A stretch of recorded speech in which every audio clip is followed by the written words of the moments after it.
तस्मै श्री गुरवे नमः। ओम सहना भवतु सहनौ भुनक्तु सह वीर्यं करवावहै तेजस्विनावधीतमस्तु मा विद्विषावहै। ओम शांति शांति शांति।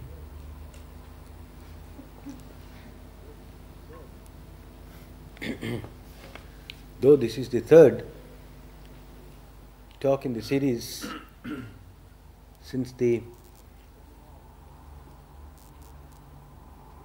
seminar interrupted us, we might refresh our memory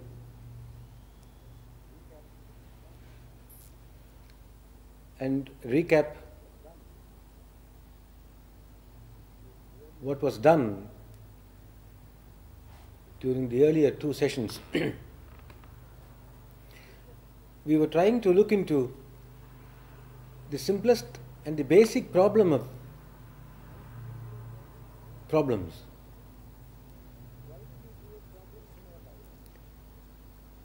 Why do we create problems in our lives? For the simple reason that we cannot figure out if life has a meaning.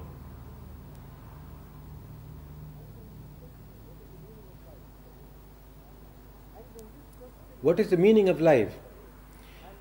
And when this question is difficult to answer, or when it is difficult to find an answer to this question, it seems to be natural to invent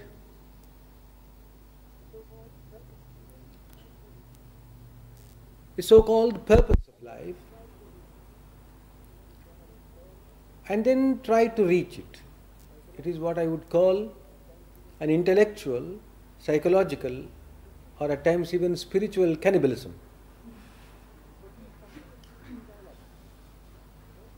You produce something and you chew it all up.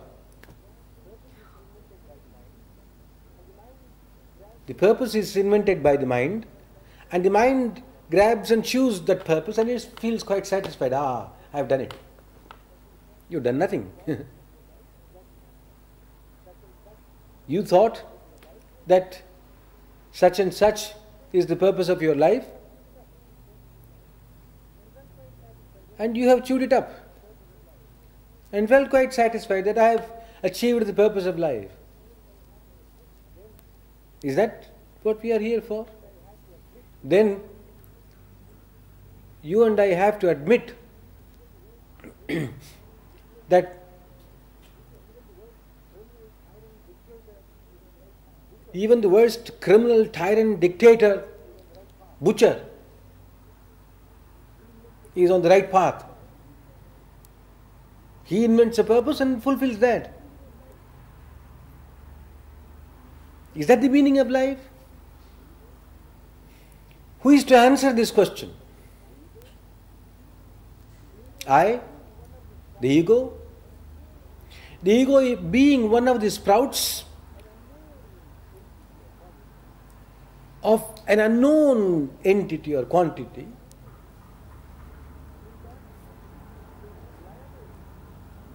is that a reliable adjudicator?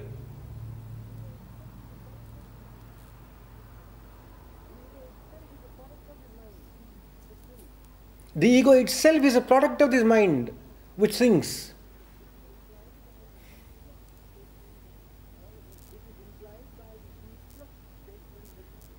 Which is implied by the simplest statement that all of us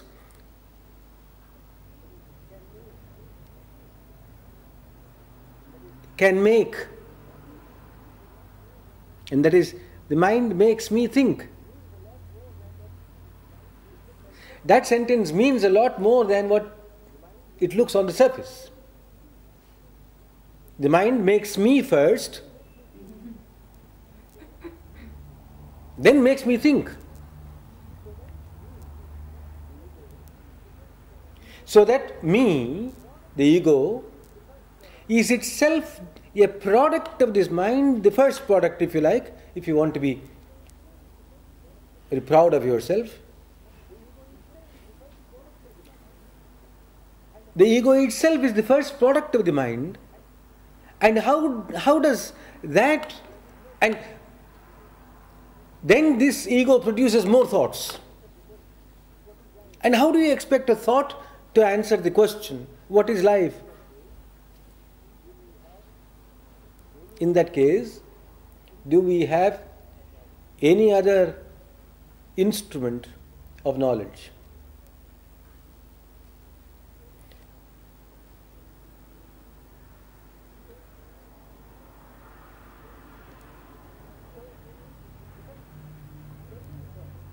So, it becomes terribly important, even before finding the right answer to this question, to find the right person to address that question.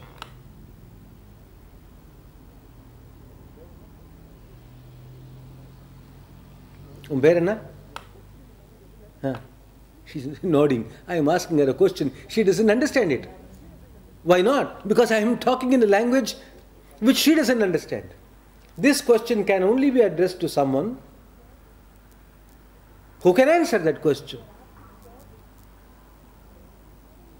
You are asking thought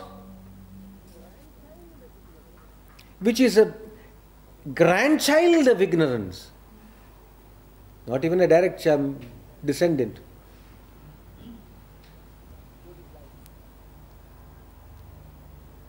What is life?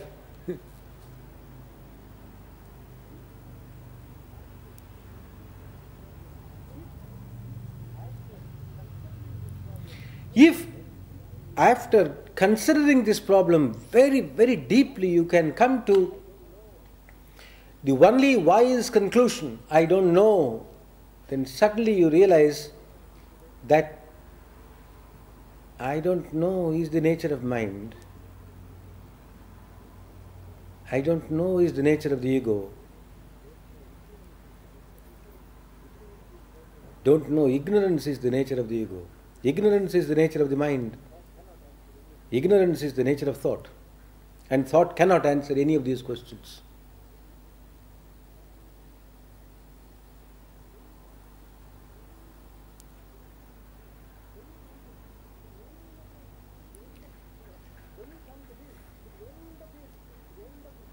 When you come to this, to the end of this tether,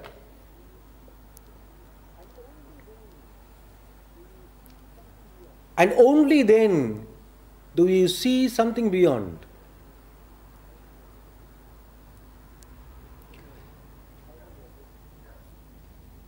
I don't know how many of us have even attempted this process. Why so? Because we are so thoroughly satisfied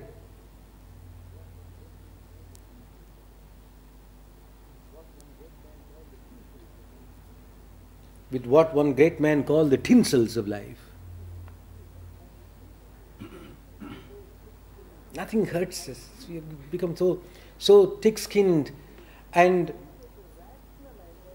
we are eager to rationalize our own thick-skinned behavior with all sorts of philosophies. It's something fantastic. One has to be a little bit of a religious or cultural rebel in order to appreciate this.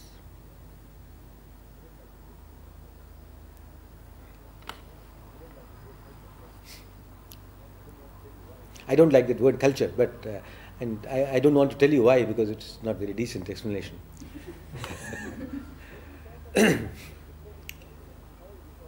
When we talk of this culture, this tradition, and all these things, I am reminded of a phenomenon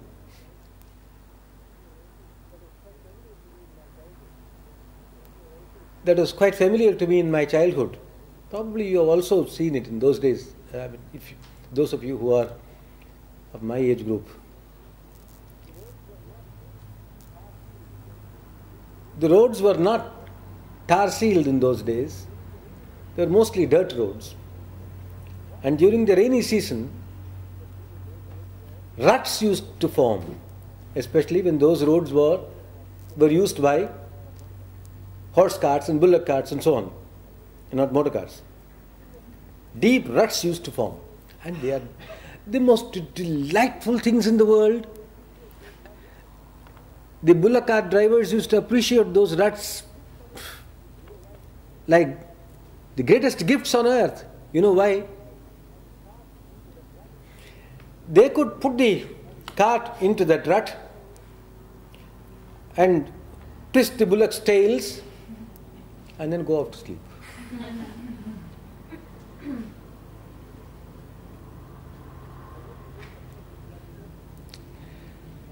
I hope you don't consider this blasphemous or heretical. Much of the traditions which man has invented, put together, are these ruts.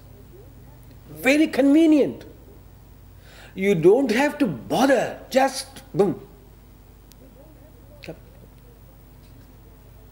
You don't have to bother. As long as the ruts are there and as long as the wheels have been aligned once into those ruts, go on, sleep.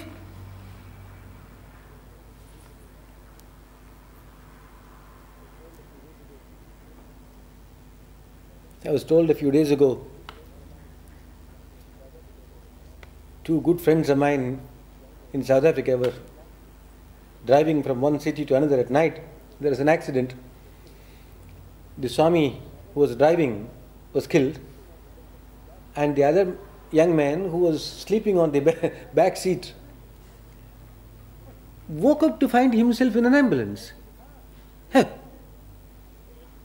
what happened to the car? What happened to this? What happened to that?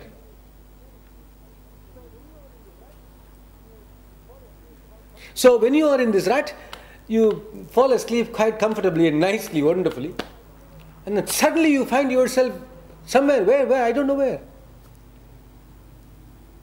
Too late. It's often too late.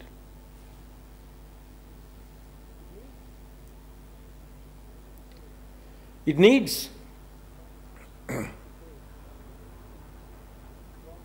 I wanted to say a strong heart or a rebellious mind, but I dare to say God's grace to question this.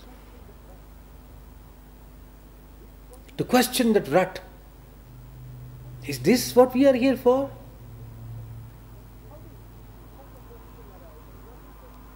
How does such a question arise, and what does that question mean? The Yoga-Vasistha, the supreme yoga, begins that way.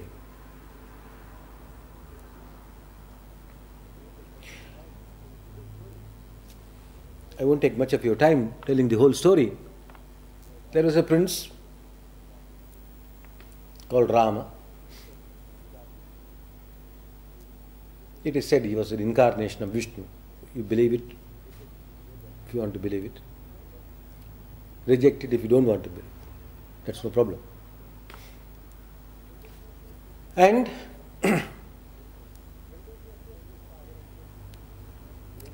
one day he approached his father and said, the emperor, and said, I would like to go on a pilgrimage with your blessings. And the father sent him on a pilgrimage.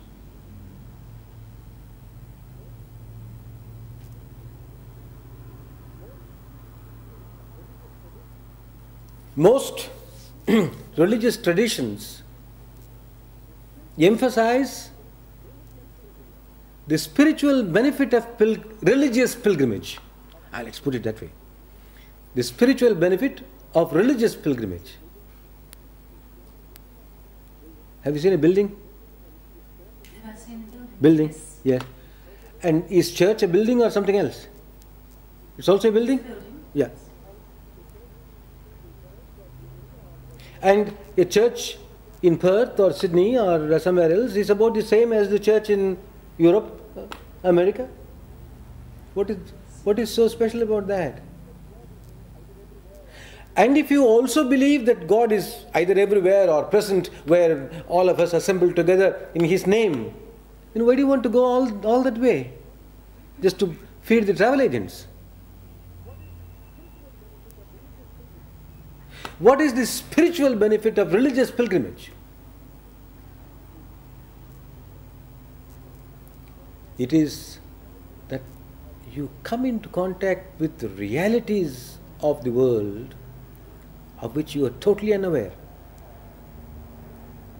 But why not go on a conducted tour on a cruise? For a very simple reason.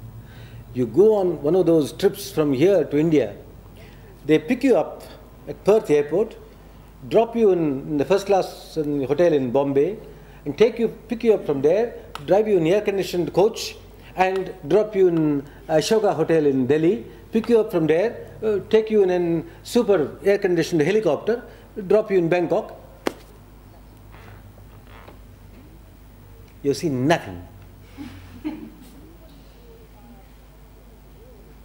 Even if you behave very different from some of the American tourists I met in Israel.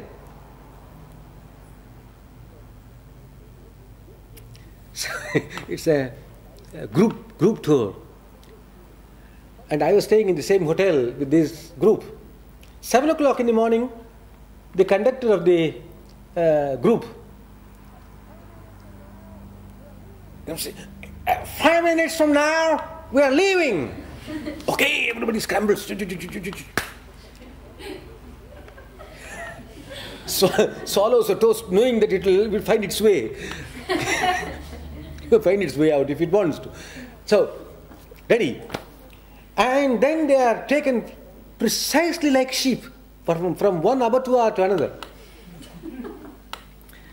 Then in the evening they come back and you ask them, what did you see? Wait till I develop the film.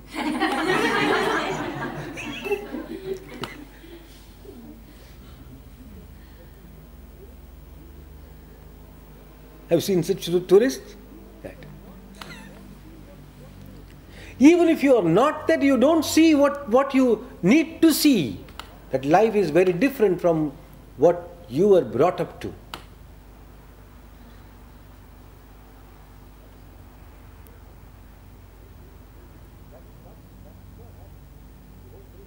If that shock does not happen, the whole tour is a waste of money,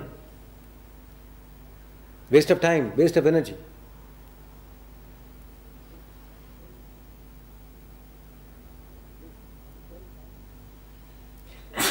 This prince, for the first time, stepped out of the palace as a common man, as just an ordinary prince, mingling with the crowd. This is the most important thing. Mingling with the crowd. Not to be treated as somebody very special.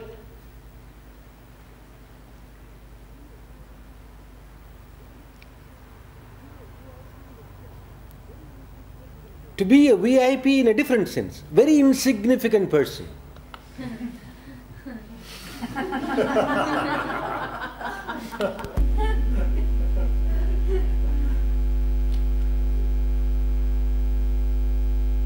Go and mix with the people.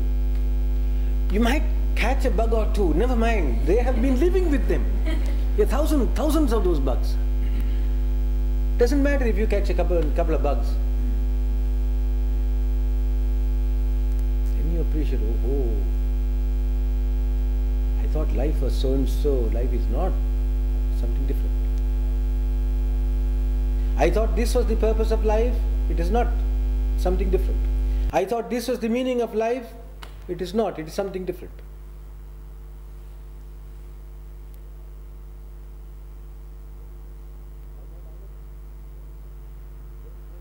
I thought I was very good, very great, very generous, because I earned just about $50,000 a month, and I do charity generously, $15. But here is a man who has nothing to eat, and yet he is eager to share his breakfast with you. Ooh, that's something different. You meet those people here and there. You meet people who live and thrive completely without those things which you insist are necessities of life.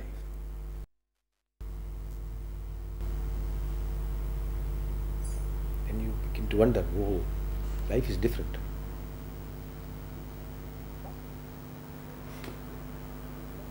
But it is possible, along with this, you may also be shocked to see what you consider as the ugly side of human behavior. Cheating, violence, aggression, and all the rest of it. Is this life?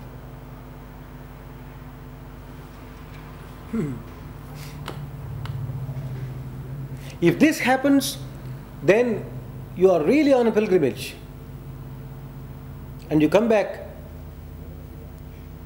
ready to find God wherever you are. First of all, you begin to appreciate the blessings that you enjoy.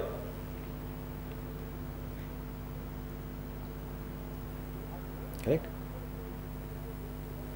And then you are prepared to I will not share it with you, I will take a patent and sell it. You got it for nothing. You got that idea for nothing. You are having a bath and somehow the idea dropped into the bathtub.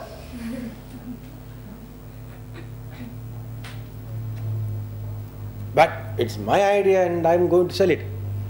Bharam avivekana shastram. And if this man gets scriptural knowledge, he is going to sell that too. It's a burden, nuisance.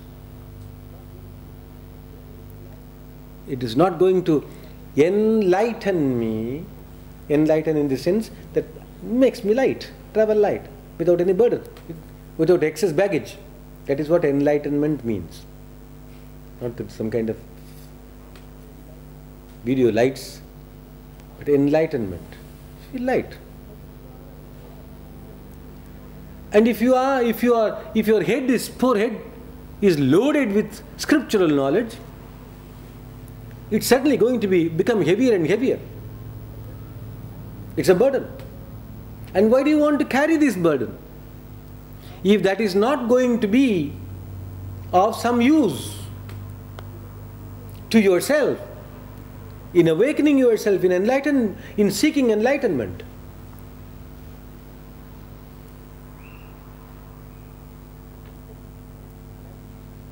then he looks at life. He says, what a funny thing.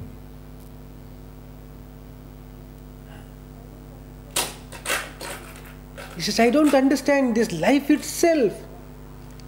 Somebody is born, he dances, plays, makes a fool of himself for a few years, and then he is gone. What is this? Are we born just to die? In that case, why not die 10 days after we are born? That would save a lot of problems in the world. Overpopulation problem, food problem, employment, unemployment problem. These things won't arise at all if we had all perished 10 days after we were born. If that was the only purpose for which we were born, and if life meant only that, you are born to die, and after death you don't know what happened.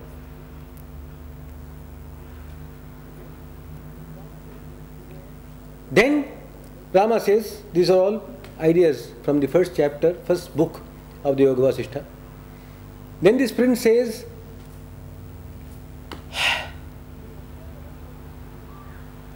we acquire all sorts of things with the idea that these will provide us security. We feel insecure, so we get some money together, feeling that the money will protect us. Then why must you protect money?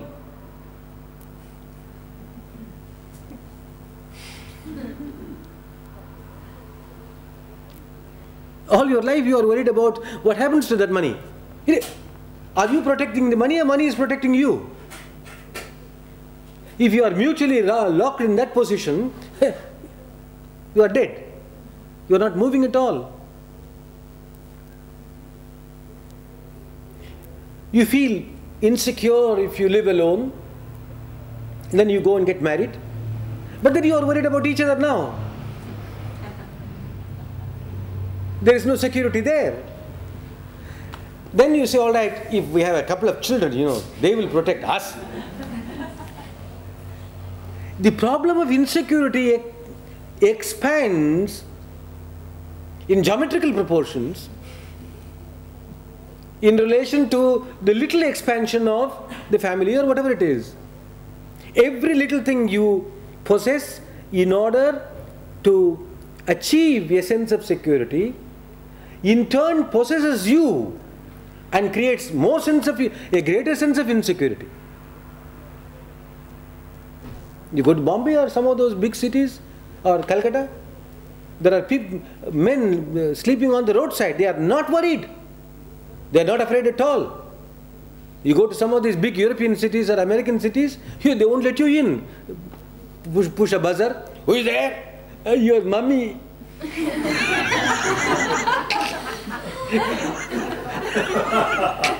Your mummy is there. Frightened. Then when you get on the elevator, they have closed circuit television to monitor who is coming, who is going. That fellow in Calcutta doesn't have any such worry.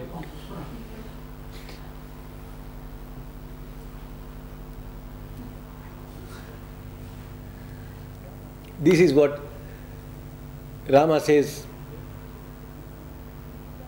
I don't find any security in this life.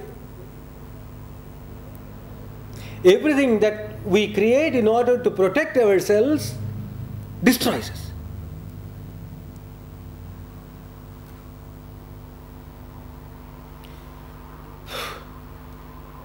What is the problem, he says? Oh my God, this craving. This is the root. Everybody is craving for something or the other. And of course, instead of saying that since everybody is full of cravings, I am also full of craving, he takes himself as the sample of humanity, and he says, I am a brave hero, but craving makes me a coward. I am born to be happy. Good health, I am a prince, I am loved by all, but craving makes me unhappy. Craving, hope, desire. What is this?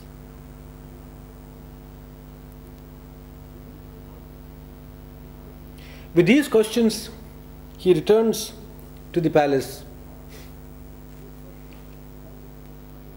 With these questions haunting his mind, but he is unable to find answers to these questions. One day, this fact was reported to the father, the emperor.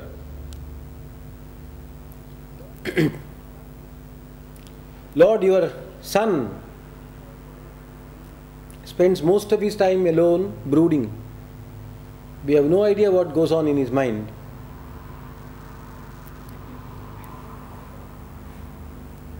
He is neither a fool nor is he enlightened.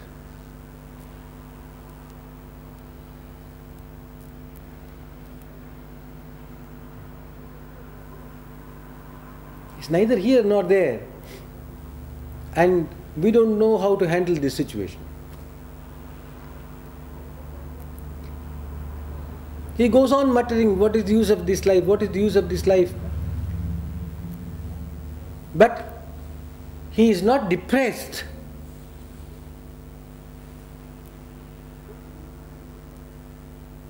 There seems to be an inner awakening in him which has not found the proper guidance, the right guidance that will lead it towards enlightenment. So, the king asks Rama to be brought to the court and hands him over, as it were, to one of the greatest sages of that time, Vasistha. And it was in answer to the sage's questions that Rama gives vent to his ideas. And the sage compliments him, but doesn't stop there. The sage compliments him, wow, wonderful. You have had an inner awakening.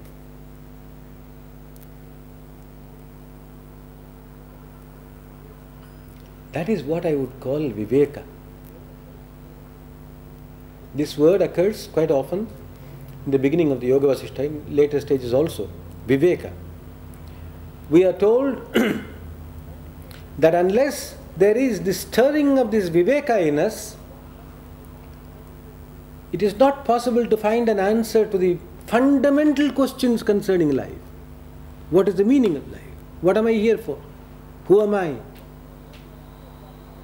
These questions cannot be answered by the mind or the ego, but only by a viveka. What is this viveka? Elsewhere it is defined as the most unfortunate word: discrimination between the real and the unreal.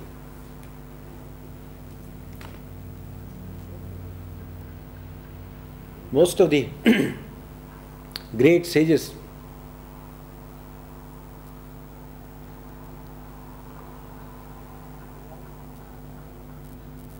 find that the only way to live in this world is to remain dumb.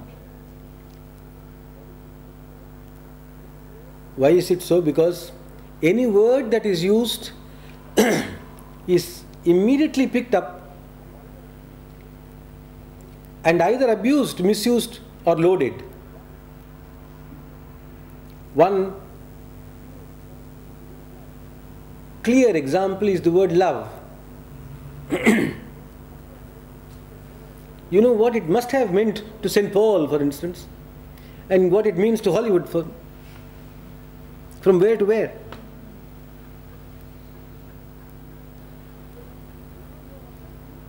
So that now you are afraid to use that word. Love one another or develop cosmic love. These are all dangerous expressions. Huh? There was a young man in Mauritius. He had a girlfriend and this girlfriend one day came to me after a few years of our acquaintance and said, you know, he's a funny character.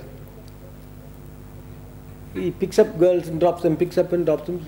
He's got so many of them. And one day he came to see me and I asked him, is that true? He said, yes, Swami, look, I am practicing cosmic love.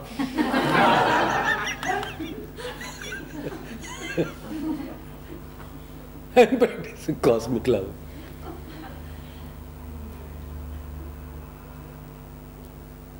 Infinite love means infinite, free love. Unfortunate. So, even so, the word discrimination, it has unfortunately been so heavily loaded with the wrong connotations that one is scared to use that word. But one has to understand what it means. Discrimination between the real and the unreal.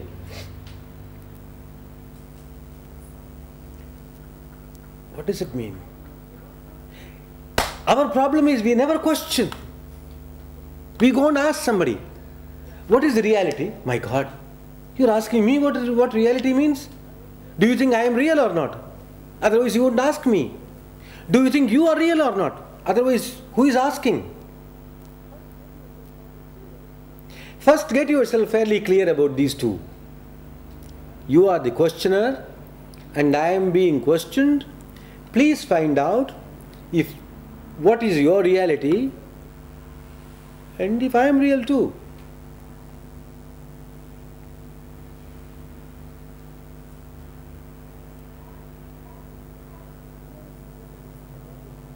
Reality is not as a goblet which somebody can take and hand it to you. If that were there, you must question even that. What is the reality of this goblet? Not swallow it.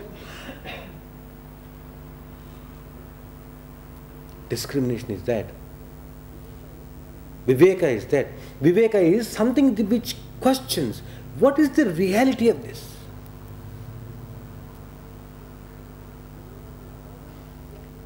The reality is permanent, the unreality is impermanent. This is a follow-on of the same argument. But is the permanent something which can be seen, which can be touched? Is there something which is permanent, which can thus be defined? You don't find anything as permanent as this.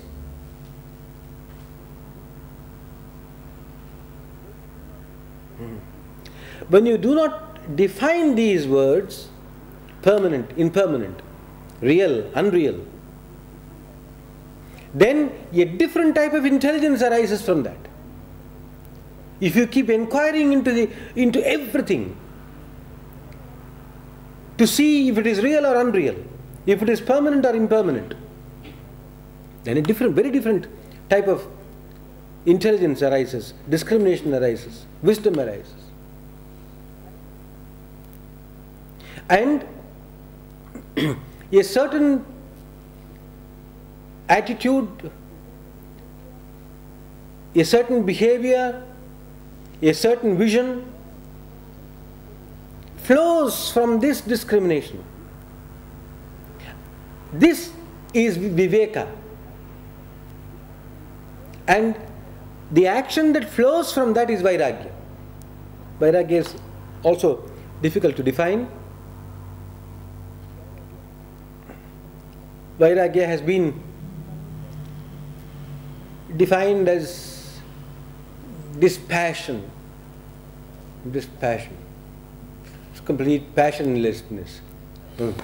I've got dispassion.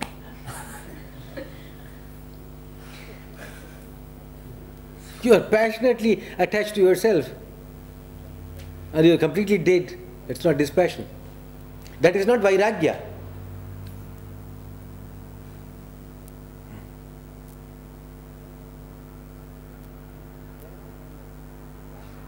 Vairagya is the other side of viveka.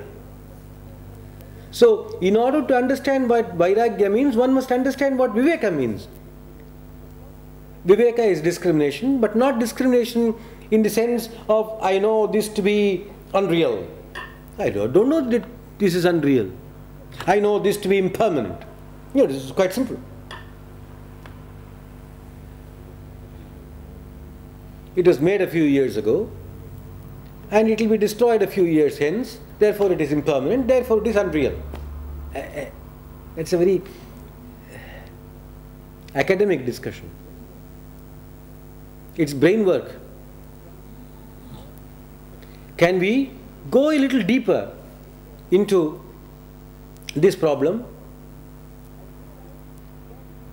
and realize that it is the questioning mind itself, it is the questioning intelligence itself that is viveka, that must eventually reach right up to itself. Am I permanent? Am I real or not? Because as Ramana Maharshi often used to say, the world that you see, including its gods and goddesses and what have you, are all as real as you are. Find out if you are real, then you know what else is real.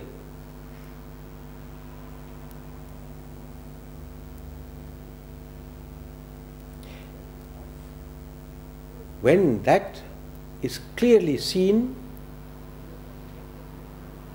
Viveka in that context means clarity, absolute clarity of vision, absolute clarity of perception, total clarity of perception, without any cloud whatsoever, without any fogginess whatsoever. Then there is a revolution in your behavior.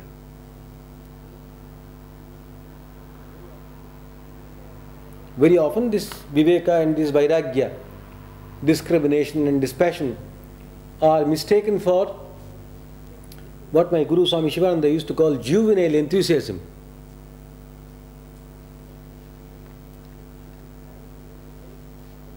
There is a word, there is an expression for it in Sanskrit, smashana vairagya. I am sure many of us, especially those of us who are middle-aged, have had first-hand experience of this. Suddenly, you hear or you see someone very close to you, very dear, dying. Maybe that person is younger than you. Maybe you consider it an untimely death, unfortunate death, and you're profoundly shocked. At least for a few days, or maybe a couple of days, I don't know how long, depends upon how close the relationship was. You feel dispassionate, huh? You can't enjoy yourself. Food tastes funny, and coffee tastes sweet, and it's all, I don't know what. All sorts of things happen. And suddenly you feel that, oh, this might happen to me too, huh? I must hereafter lead a very straight life. That dispassion lasts about 3 days. Some of them said about 3 hours, but I'll be a little more generous and give you 3 days. Smashana Vairagya means this sort of discrimination and dispassion that arises at a funeral. The funeral discrimination and dispassion last more or less as long as the funeral lasts. The moment you get back home, the whole thing starts again. The television, and this, that, and so on. The champagne,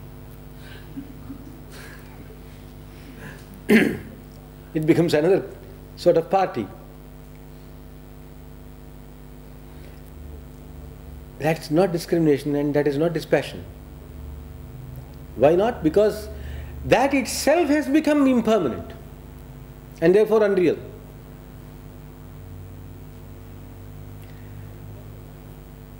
Swami Shivananda called it Maya. Maya means illusion, delusion, I don't know. And once he composed a little poem and used to sing it.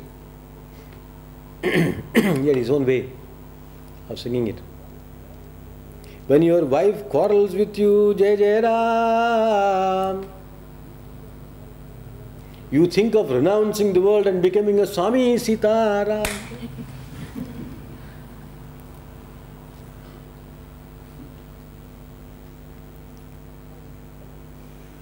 And usually ladies have a sixth and seventh and eighth sense sometimes. And so she immediately senses, oh my God, this man is upset, he might go away, run away. And she smiles again, Jai Jai Ram. and you cling to her like a leech, Sita Ram. All your grandiose idea of becoming a Swami and going away to Himalayas and so on, so just vanished, finished. That is not discrimination, and that is not dispassion. So any dispassion or vairagya, which is a follow-up of viveka, can arise in several ways. This viveka itself may be transitory, momentary. If this viveka is momentary, it is not really viveka.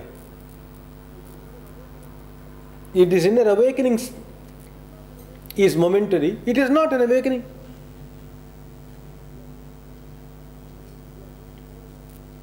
You are merely turning over in bed, that's all. You are not awake. Merely turning over in bed.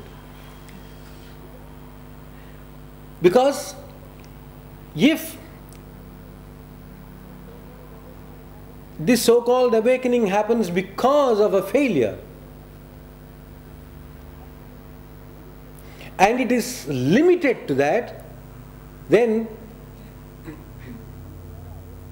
it will soon wear out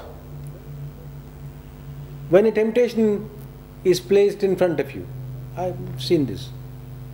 Somebody's wife ran away, and so he also ran away and came to the Himalayas, take sannyas, become Swami. Why did he become a Swami? Because the wife ran away, and at least for some time he was terribly bitter against all women, horrible creatures. Then came someone who was very friendly, very affectionate, generous, compassionate. Zoom. Now suddenly that person has become a goddess. The wife was a devil, she ran away.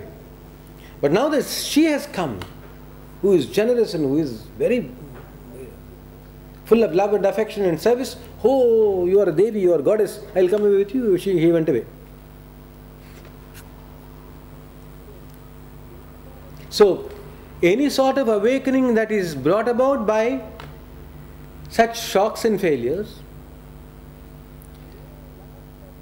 may last or may not last. If it lasts, well and good. If it does not last, too bad. It was not an awakening, it was merely turning over in bed. Is it possible for this to last? Yes. There have been stories of people who were rudely awakened from their own false ideas of life by something, by some shock. But they have utilized that opportunity to stabilize their viveka, to stabilize the awakening.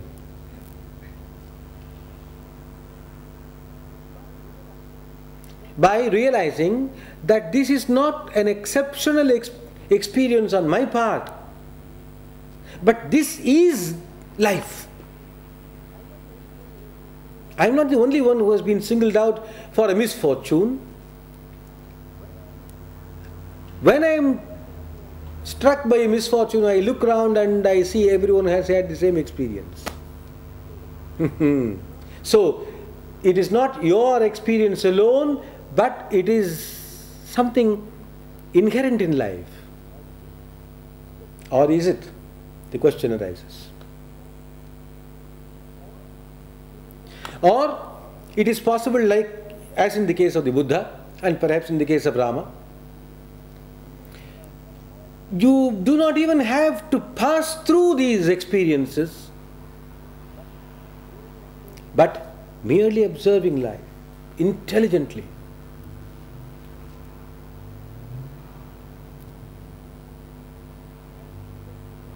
And the question arises in the mind, in the heart, not even in the mind, in the heart. The question arises, aha, what is this? This person is sick. Okay, the doctor tells you that he is sick because he smoked a lot. Your mind is not satisfied with that answer. Your mind begins to ask, what about the other person? He didn't smoke. But you know, he ate too much. What about the other person? He didn't smoke, he didn't eat much.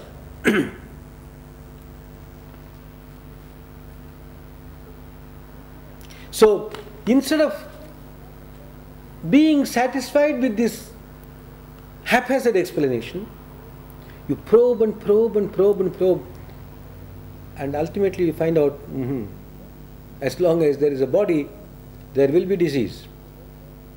Why is a body born?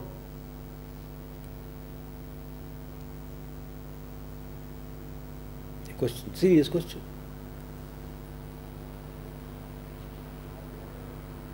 As long as there is birth, there will be old age and death. No one can stop it unless you die early. As long as there is birth, there will be death. No one can cancel this.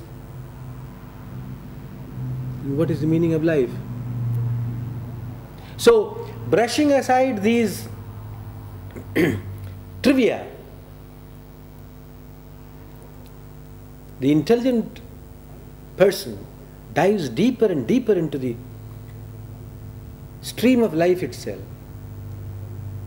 to find the pearl of truth. That is called Viveka. All sorts of words have been used, discriminative intelligence and this, that and so on. But perhaps if we translate it into a phonetically similar word, Viveka sounds phonetically similar to awakening. That probably is better. A slight awakening takes place within. What awakens is not the mind, is not the ego, which they are already awake. Something else awakens. Something else, which is indefinable,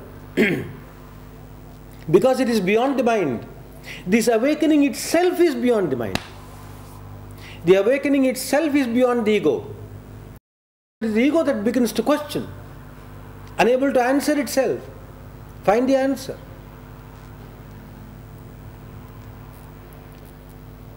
It was in that state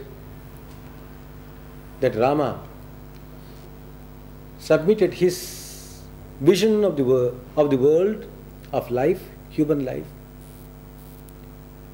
in a few highly inspiring chapters at the very beginning of the Yoga-Vasistha. He says, I am not interested in life, I am not interested in the pleasures of life, I am not interested in doing anything in life, because the whole thing seems to be totally meaningless, purposeless, senseless.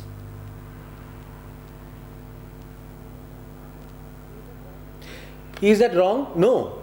As a matter of fact, many of the statements that are uttered by Rama, the disciple in the scripture, are later echoed by the teacher.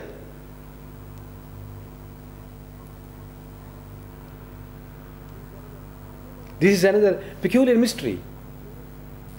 Is this awakening enough? No. To be unawakened is stone, dead, stupid. But the awakening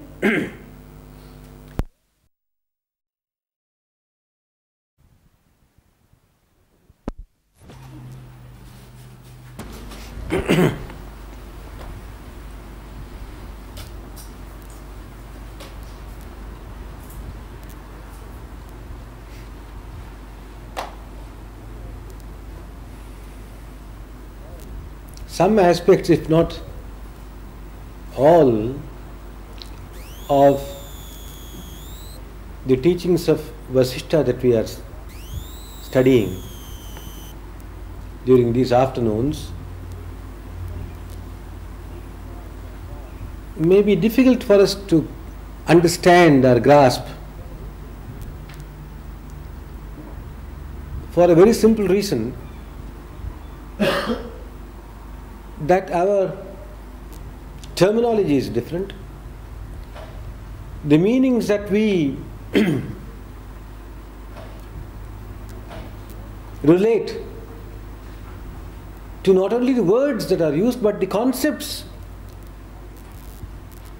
that are found are very different from what Vasistha perhaps intended, what the teaching intends. We are not used to these things. We are used to, this is a wall. We have never questioned that. We are used to statements like, I am a human being, I am a man. We have never questioned those fundamental assumptions because, first of all, we are used to them, and secondly, they seem to work.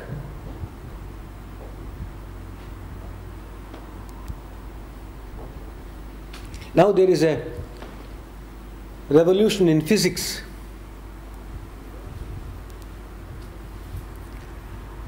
where the nuclear scientists are saying that though the older generation of physicists were right up to a point, there is something beyond that which seems to run directly counter to the previous assumptions, the previous theories.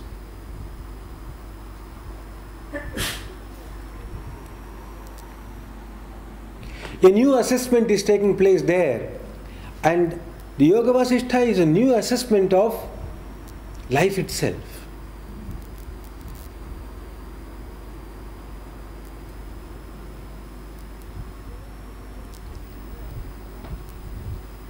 To us, the sentence, we are alive, seems complete, clear, obvious. When we are asked to question, who is it that is saying this? What is it that is saying this? Who is that we there? And what does alive mean?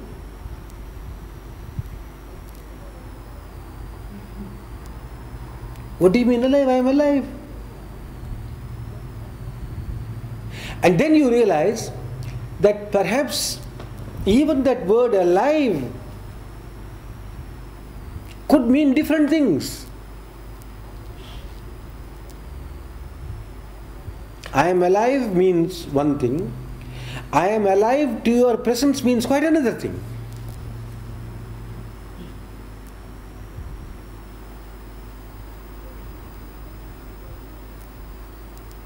So, in which sense do I mean when I say I am alive? I am alive just because I am breathing, though I may be in a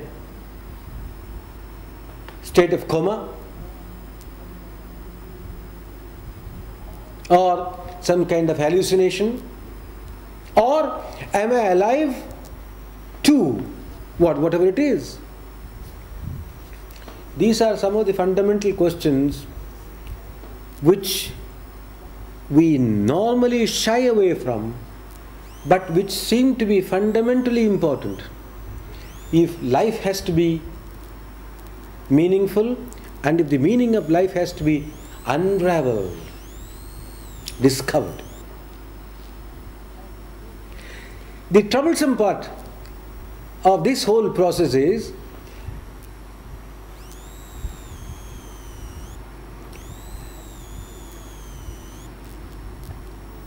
an addition that I have made to a statement said to have been made by Socrates.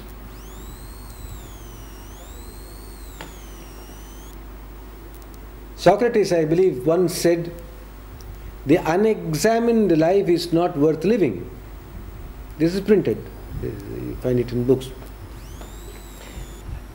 They have put a full stop there. I changed the punctuation to a semicolon or a colon at best.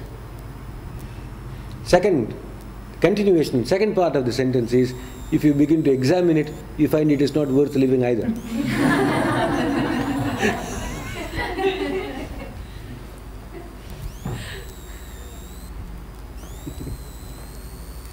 Otherwise, that statement of Socrates makes it look as though that if you examine life, it suddenly becomes worth living. I'm not sure. Now, that is the first section of the Yoga-Vasistha, where the student, Lord incarnate Rama, not just an ordinary student, examines life in all its aspects and details and finds it is not worth living. Now, you find a similar situation in the first chapter of the Bhagavad Gita. And funny enough, the first chapter of the Bhagavad Gita, where Krishna hardly opens his mouth but for a couple of words, is also considered a yoga, Arjuna Vishada Yoga, the yoga of the dejection of Arjuna.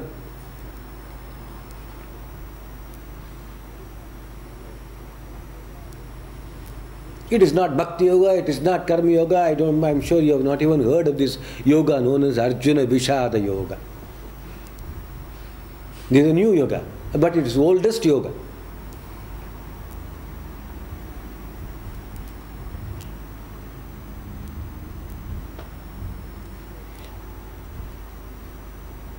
Come and sit. Why wouldn't you come? There's plenty of room here. Come right through, please. Sit.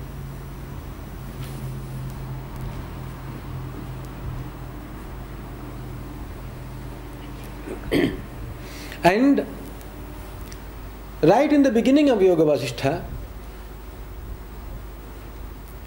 the author tells us, not Vasistha, but the author tells us that unless you also arrive at that point that Rama had arrived at, you will never find enlightenment.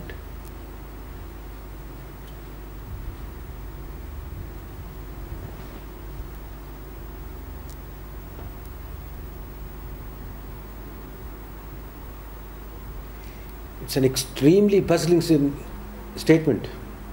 Unless you also come to that state of dejection,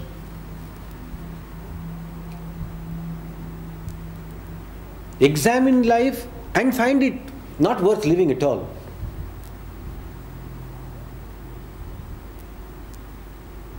Unless you reach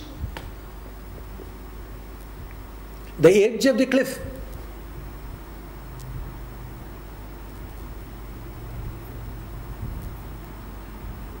you will never go beyond. You will never find enlightenment, says the author. So that this state of affairs, this state of, I don't want to call it a state of mind, this state of affairs which is rejected by the modern spiritual hero as a negative state, seems to be the most vital part of it. Minus that, it's rubbish. You are hallucinating.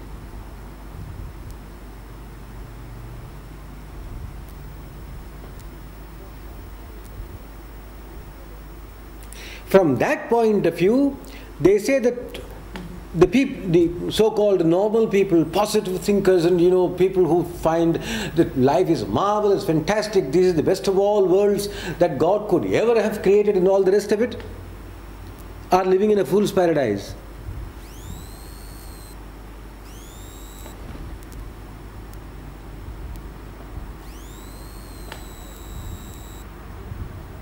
You must reach that point, says the author, in which Rama found himself. It's not complete. Bad. It must be not a depression or a dejection, which leads to your hibernation,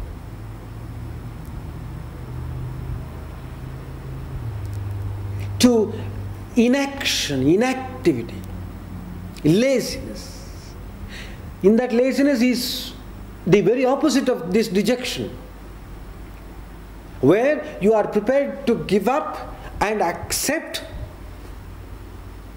life as it is.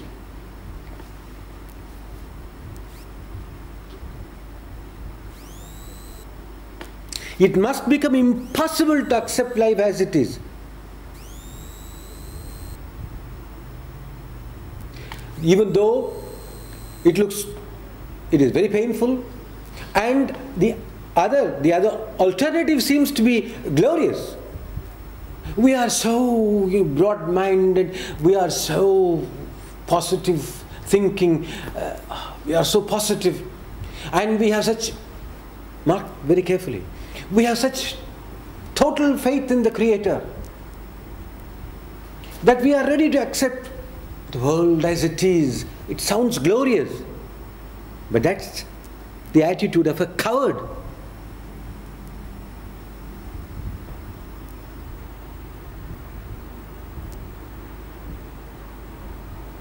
Imagine Moses accepting the world as it was. Imagine Jesus accepting the world as it was. Imagine Buddha accepting the world as it was.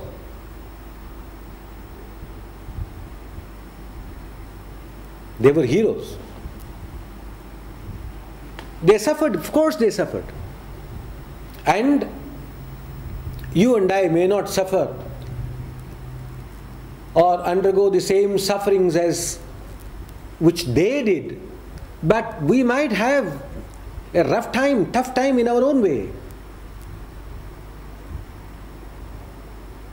You must examine life and find that it is not worth living at all, and instead of succumbing to the whole situation and saying, all right, what else can I do? Fight.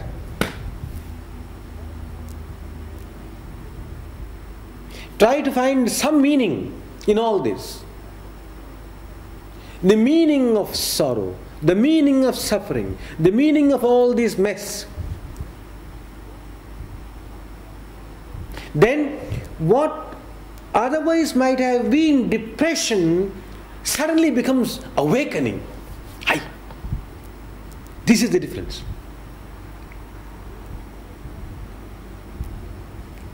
Whether you call it positive, negative, Vasistha is not concerned with. Where does it lead you to?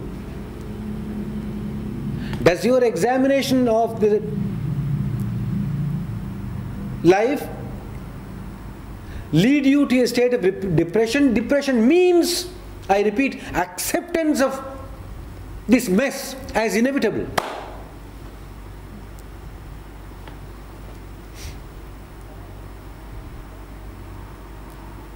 Or does it lead you to a sort of inner awakening?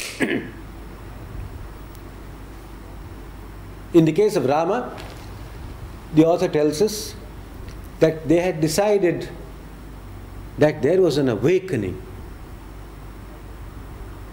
This mighty hero has experienced an inner awakening, and that is called Viveka. Viveka, as I mentioned last time, is loosely translated into discrimination. Discrimination between the real and the unreal and all that. Well, it's too complicated. So we duck that word and use another word, awakening. I think it sounds similar to Viveka, awakening. So you'll remember it.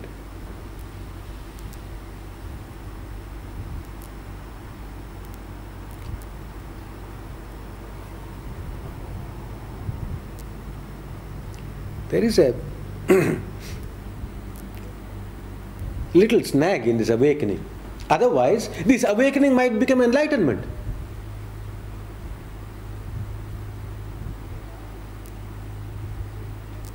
The usual argument being, if someone is sleeping and dreaming, and if he wakes up It's finished, isn't it? The sleep is over and the dream is over. Even so, we are all dreaming. We are all fast asleep in ignorance and dreaming. And if there is an awakening, that's finished. It's not. Is it possible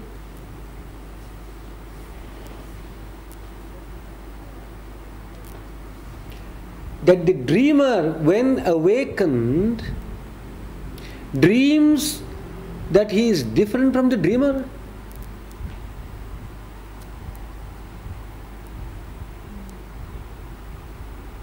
This is, some of you may be Jungian psychologists and you may be examining your dreams and so on, so on. When you examine your dreams, record your dreams at midnight and then get up in the morning and start analyzing your dreams, what are you doing? You are performing a great Jugglerian miracle of dissociating yourself from the dreamer, as if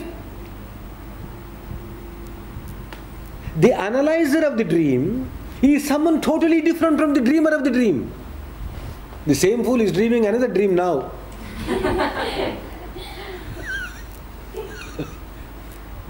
Isn't it? No. You were the one that was sleeping and dreaming, and you think you are awake,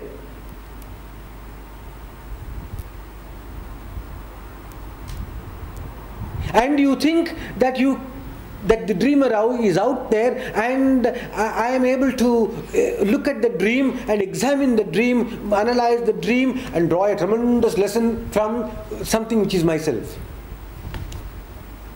This myself being somewhere else. What a confusion. I don't know, if you are devoted to this, please do. Please be devoted to it. But it is very difficult for me to understand.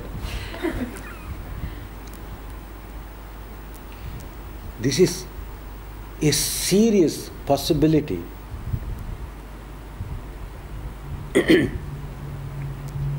One might be awakened from one dream and might slip into another dream, which for the time being the dreamer considers to be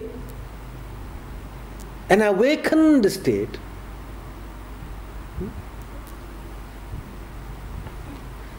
A different dream.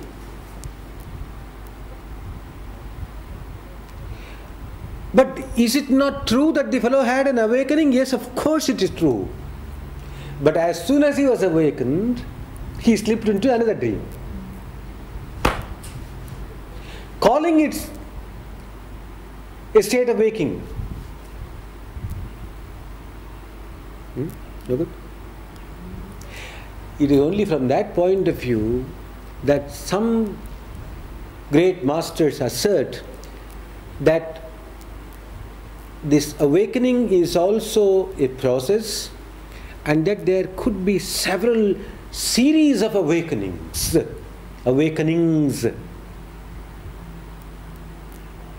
Now, if you bring it back to the Yoga-Vasistha story and Rama's self-awakening, if one may call it so, you find something very interesting, and you can relate yourself to this Rama beautifully.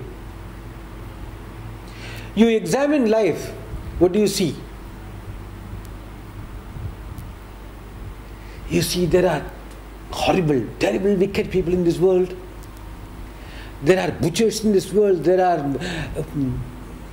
soldiers in this world. There are politicians in this world who keep on telling lies all the time. There are cruel people in this world. There are murderers in this world. There are bugs and viruses in this world.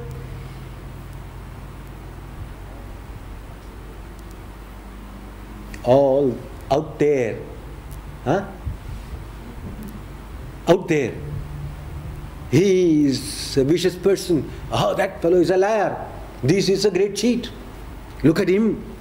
Always look at him, her, him, her, it. So, we are awake to the tragedy of the world which is outside.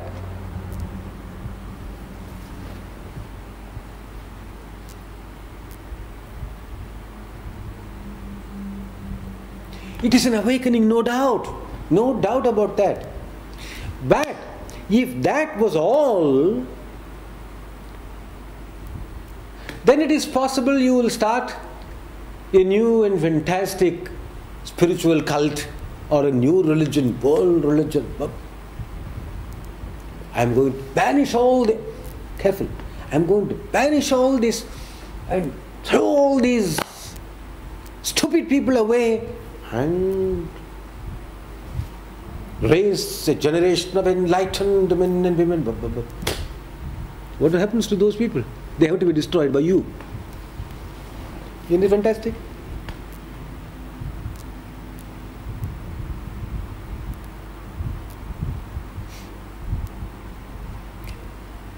Money is in wrong hands, isn't it? Don't you all agree? Which means what? It must it must come into our hands. That's precisely what they are saying too. Wealth is in wrong hands. Yes, of course. So what do you want us to do? Let's all get together and make sure that it comes to us. That's precisely what they are saying. How are they different from you?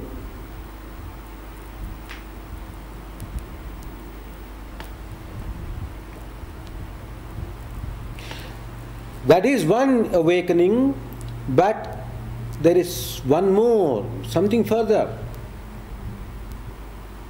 Even if you don't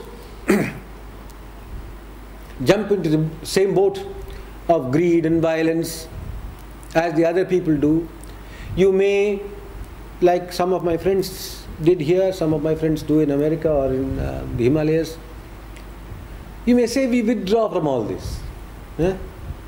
We go to mountain tops and build a small community there and lead a fantastically spiritual life. And if you watch there, we will start new problems. Not the old problems, new ones.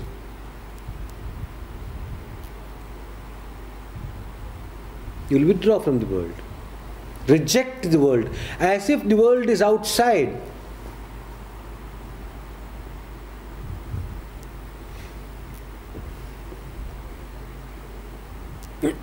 This form of awakening will only result in rejecting the world as if it is outside. Which is outside, of course. True. To an extent it is true.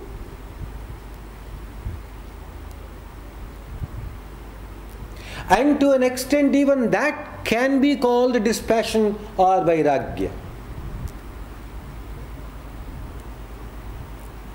If I am not chasing after you, if I am not greedy and I start robbing you, if I am not violent towards you, that is dispassion, no doubt about that. If I am not bluffing you, no doubt about that. That is dispassion. But there is something more. There is an awakening which thinks that the world is outside, the outside world is vicious, and I must renounce that.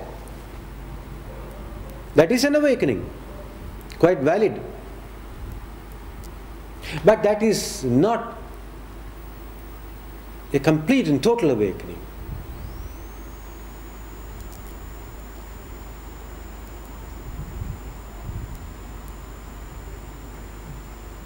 There is a little more.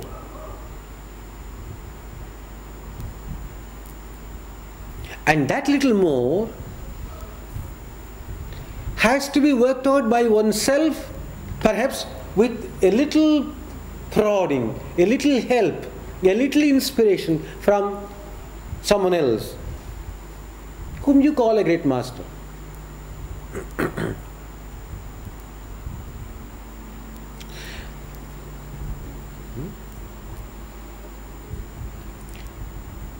That second stage is to realize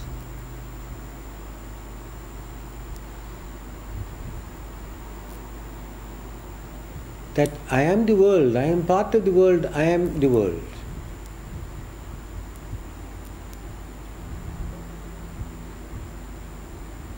That I am not only the sufferer of experiences, experiencer of experiences, but I am also their creator.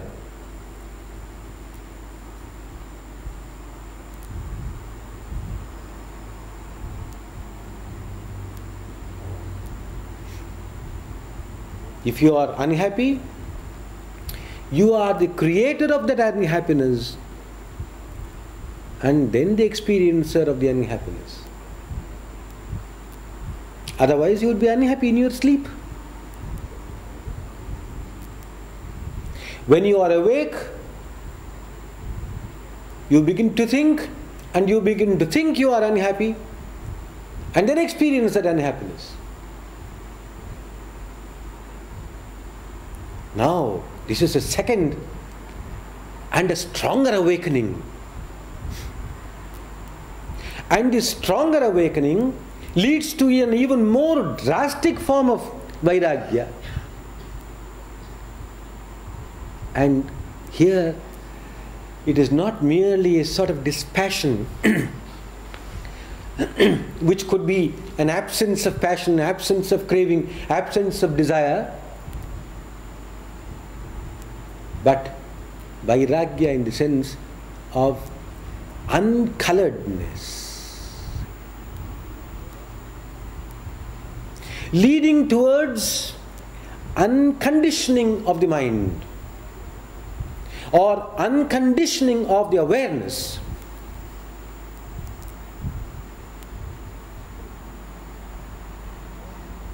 So, from spending all your time in examining life as if it belongs to other people, examining the world as if it is out there, you begin to examine life at its very source, as it were, in yourself. Vasistha points out again and again, the examination of the object is an endless game. The objective universe seems to be endless, limitless. And it is an endless game. Turn within and you might suddenly discover that you are the very source of this world.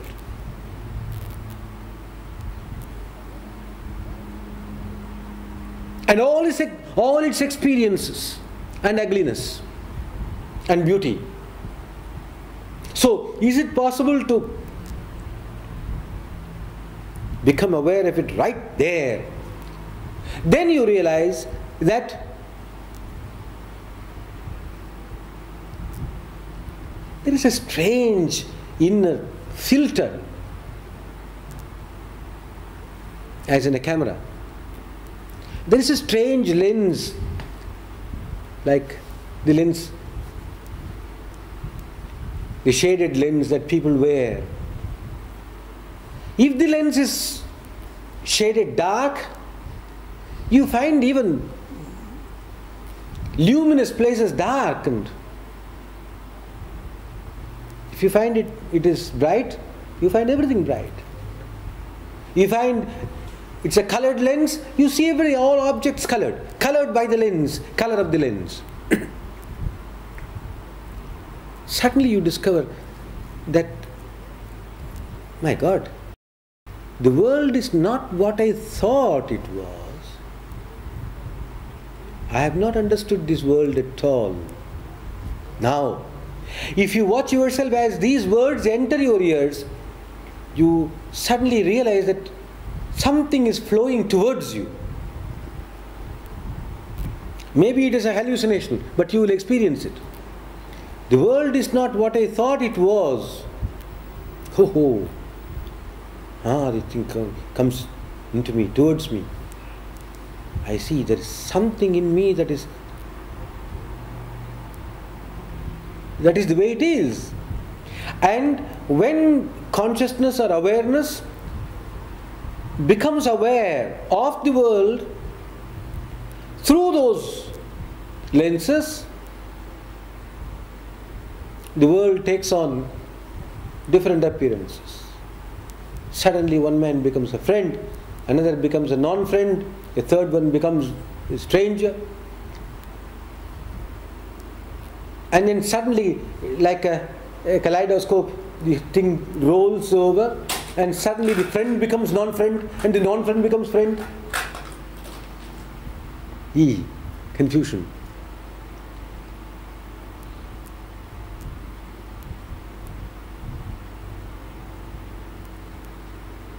This is the sadhana or spiritual practice that Vasistha recommends right in the beginning. There's a dramatic expression.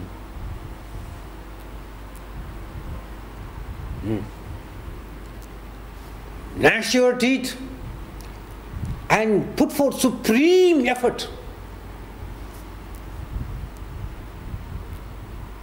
and get hold of this. Get hold of this truth. Another intermediary awakening is you learn to distinguish between these two. A dark sunglass type of thing which darkens the entire world, and another, I don't know if I've not seen it for a long time. It used to be called night driving glasses, and the Volkswagen people used to distribute free long ago. Have you seen that? It is slightly yellow tinted, but if you wore those glasses, this place would look as if it is floodlit. They are called night driving glasses. So if you wore those glasses, you might see even in darkness. These two are there. One, an inner apparatus which darkens the world, and another which brightens the world. When I observe the world through the bright lens, everything seems to be bright, and I behave nicely towards people. When I look at the world through this dark lens, then I see everything as evil and behave appropriately, which means in an evil way, blaming everything on other people. I'm a good man, but he was bad, so we hit him.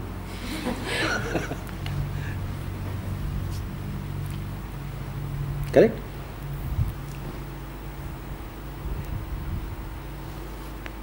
They use a very beautiful word in the Yoga-Vasistha, and it is vasana. In colloquial terms, vasana also means perfume, scent, smell. And it is very appropriately regarded so. You handle some garlic. Yeah. Go to the bathroom, wash your hands. Still there. Take some soap, apply it, wash it very carefully, nicely. Nothing there? Nothing there. Still there. For a few hours it won't go. Whatever you do, you dab some perfume on it. Here the perfume smells, there the garlic is there still.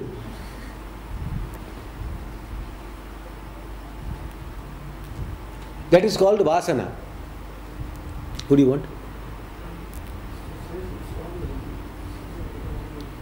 Me, Swami?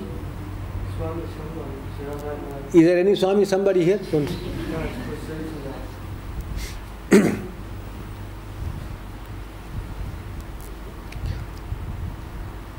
It's called vasana. And we are full of these vasanas.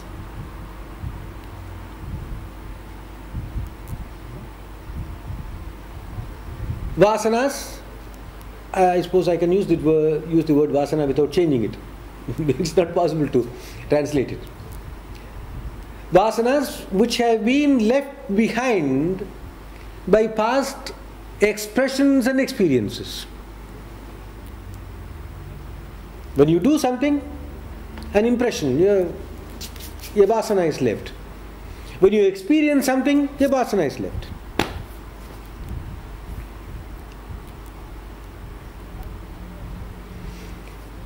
And however great and glorious and whatever you are, you as a personality is nothing but these vasanas.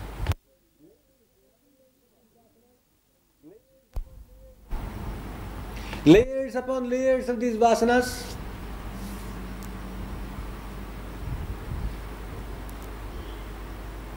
I suppose one thing becomes clear, I hope.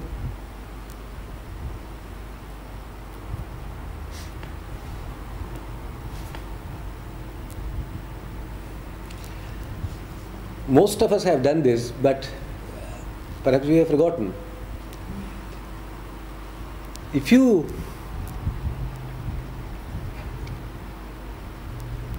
have ever got involved teaching children, your own or in a school situation, and you ask that child, how much is this? He will look at it, 4, 3. What happened when he shook his head? He has wiped that 4 out.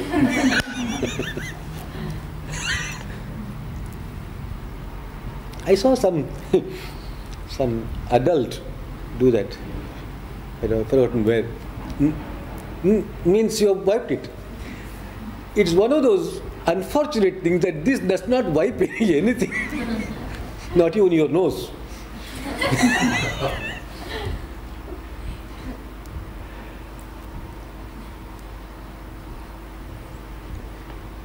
If the answer had been written on a slate, you can wipe it and write again.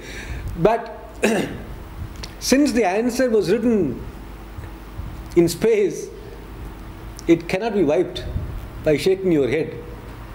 In exactly the same way,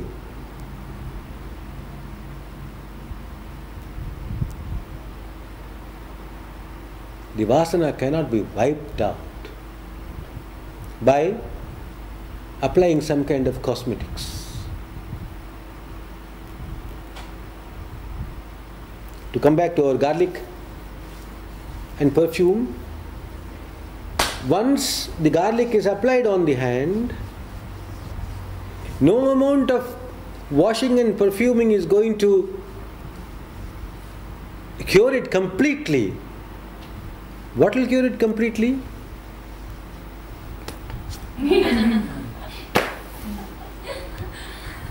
Amputation.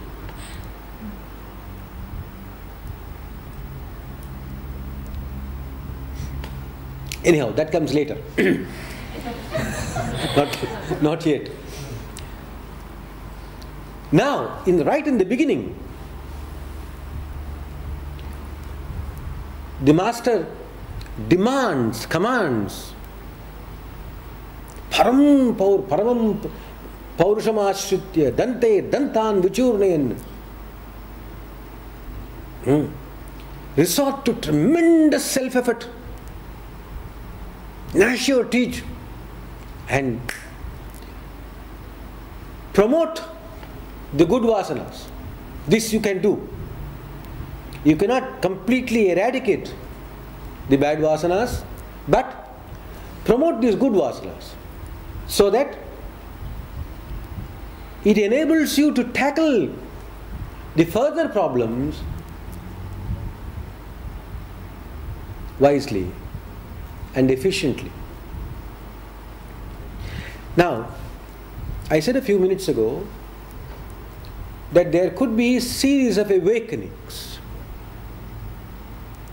The first awakening was the understanding, misunderstanding, or right understanding that the world was out there and it is all evil, and I must keep myself away from this evil.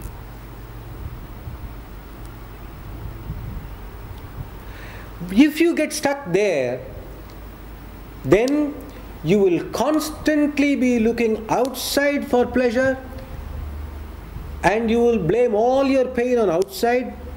All your happiness depends upon outside. Unhappiness comes from outside. Your damnation comes from outside. Your salvation comes from outside. Some other agency, not me. I am not responsible for my sins. Adam is responsible for my sins. Poor thing. And I cannot achieve salvation. Somebody else I'll let hang on.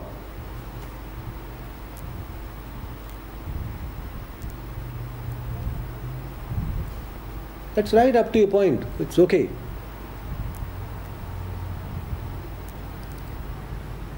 If you want to slip from one dream into another, it's perfectly all right.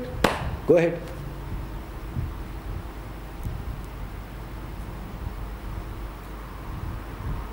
But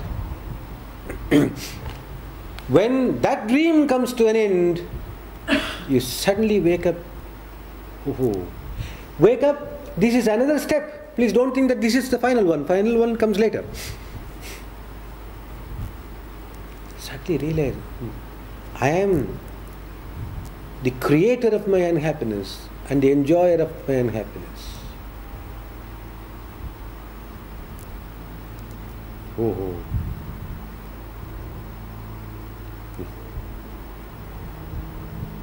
No one is responsible for my bondage, and therefore no one can liberate me. Instead of getting attached to some stupid thing, I can get attached to some nice thing. That's possible. But that's not the end. Something more has to happen. So, in the beginning, all sorts of fatalistic dependence upon external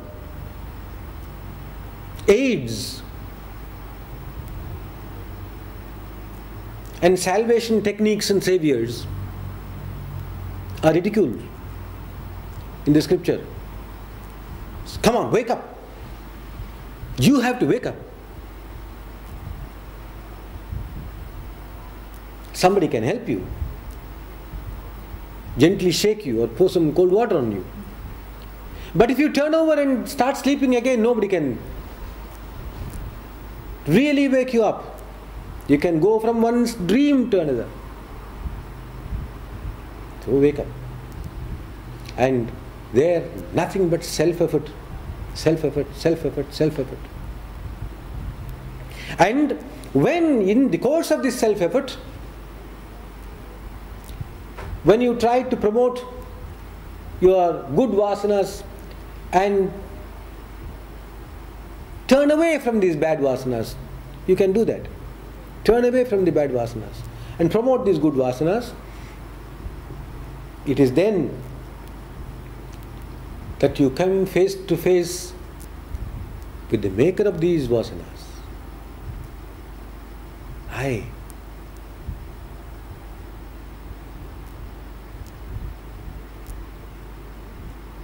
Nothing exists in this world independent of this I.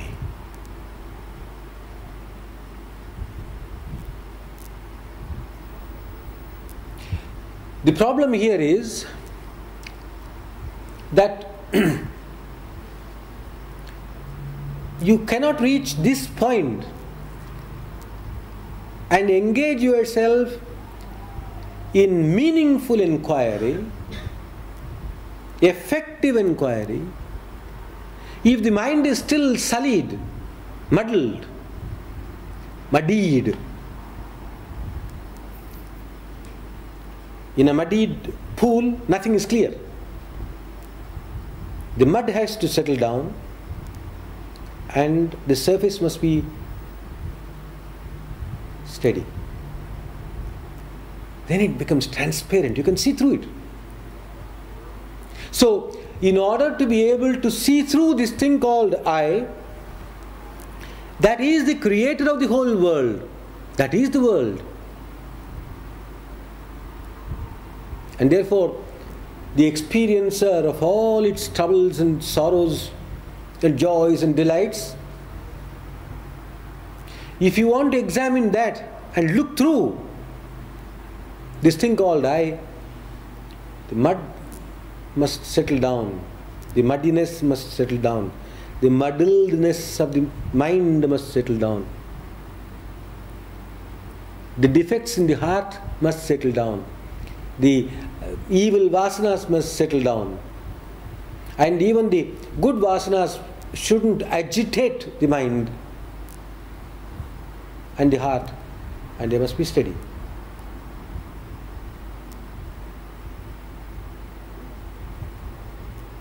In that steady mind, the truth concerning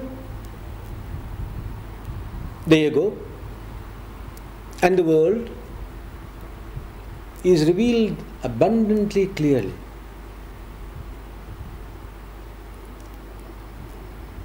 And what is the truth concerning the ego and the world? That they are the sources of all trouble and tribulation. Hey, didn't you say that was the first step? Yes, of course.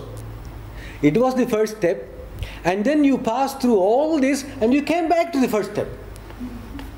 But in a very different way. In the beginning there was dejection, and you passed through all these states of awakening and dispassion and all this, and came back to a full and final understanding that the world of which the ego is the part, or the ego which is the creator of the world, and therefore indistinguishably one with it, is the creator of all these sorrows and tribulations, and that must be abandoned.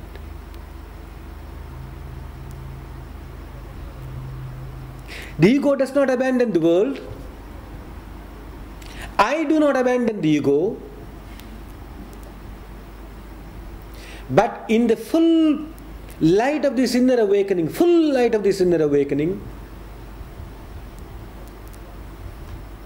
something is gone, nothing is gone, but everything is gone.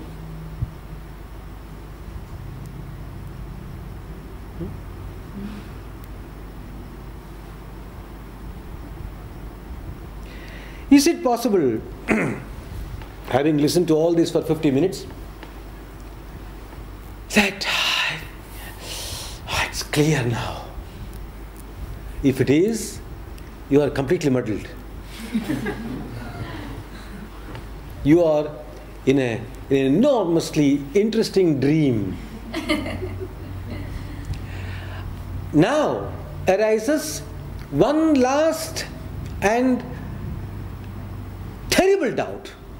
This is like a Damocles sword. It's a terrible doubt.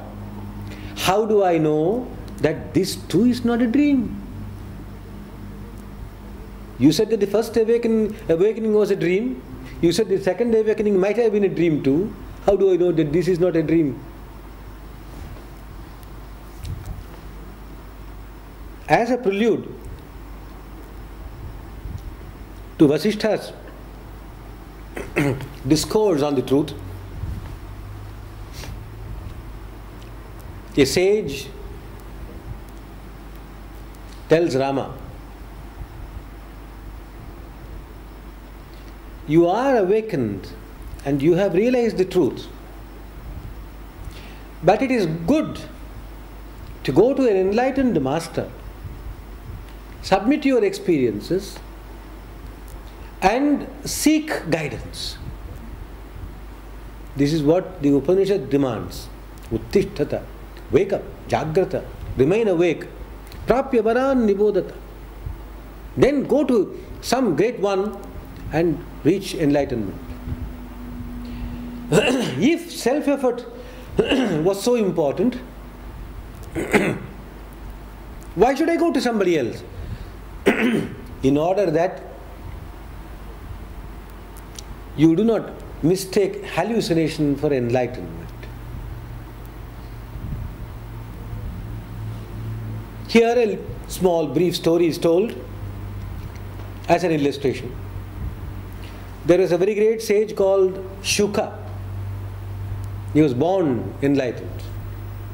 His father was a great sage, Vyasa, the author of all these great Puranas and epics and so on.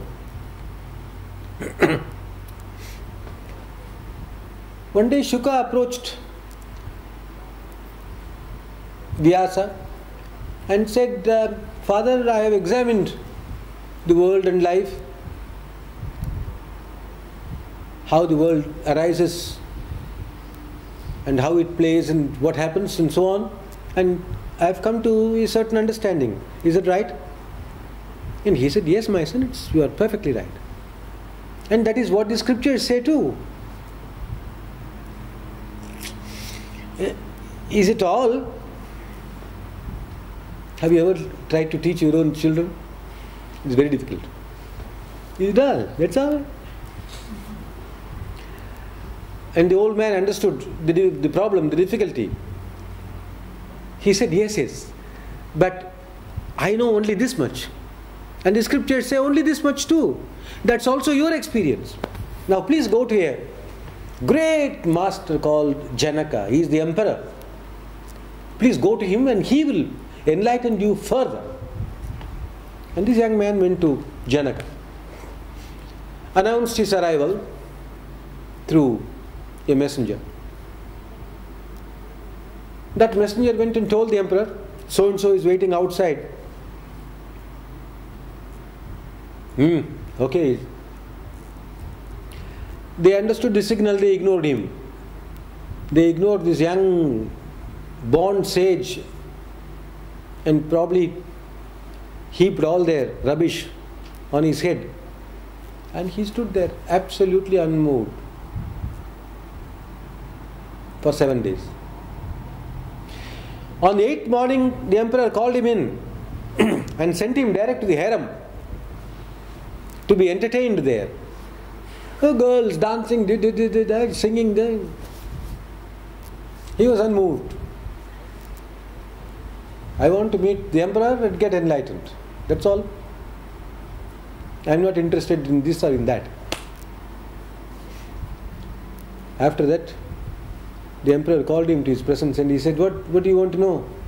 He said, Sir, this is what I felt intuitively. This is what my father said, and this is what the scripture says too. And this great man said, that is precisely what I say. I also say, get out. He said. You are enlightened, get out. There is nothing more to do.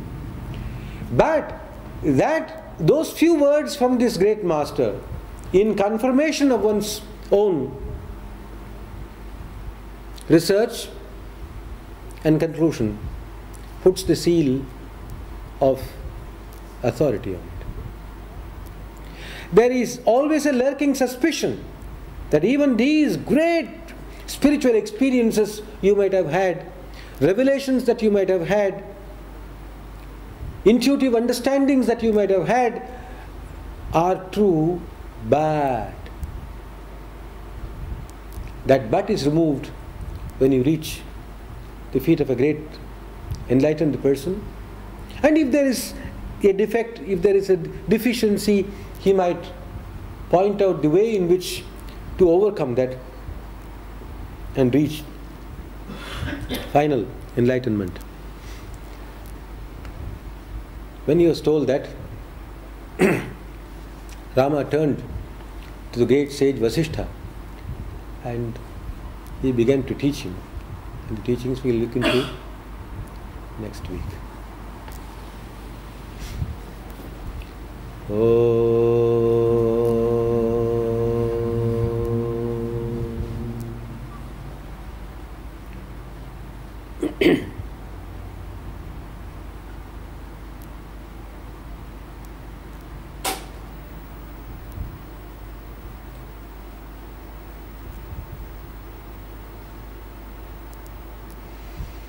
Asato ma sadgamaya tamaso ma jyotirgamaya mrityodma amritam gamaya. Om Shanti.